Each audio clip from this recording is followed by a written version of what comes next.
2008-2009, j'ai réfléchi sur la situation, la position et l'emplacement du stade futur des Girondins de Bordeaux.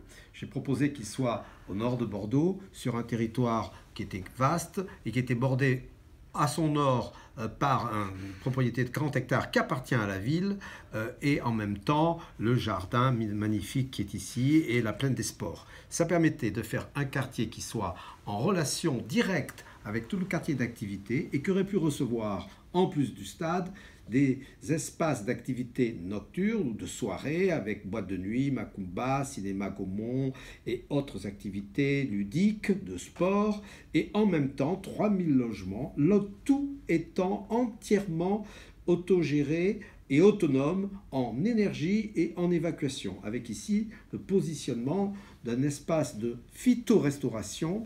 Et donc, à part l'eau potable que l'on allait acquérir à la périphérie, l'ensemble du programme était autonome en énergie et en effluent. Et sous le stade, ici, on aurait fait la gare pour les tramways, ce qui aurait évité d'en construire une autre. Et à ce moment-là, on avait toutes les rames disponibles au moment des sorties des matchs à l'intérieur.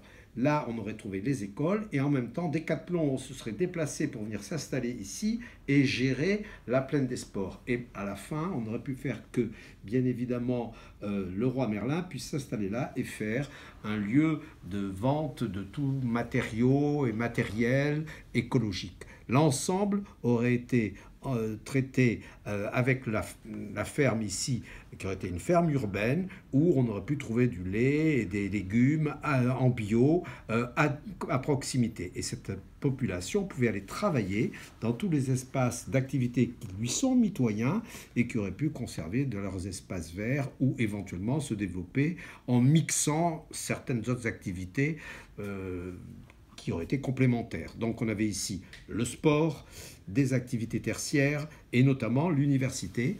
2 universités étaient prêtes à venir. Il y aurait eu en même temps donc à peu près 3000 à 4000 étudiants. L'université de médecine pour faire tout ce qui était paramédical et l'université de droit pour mettre là un diplôme de gestion des clubs à vocation sportive ou des associations.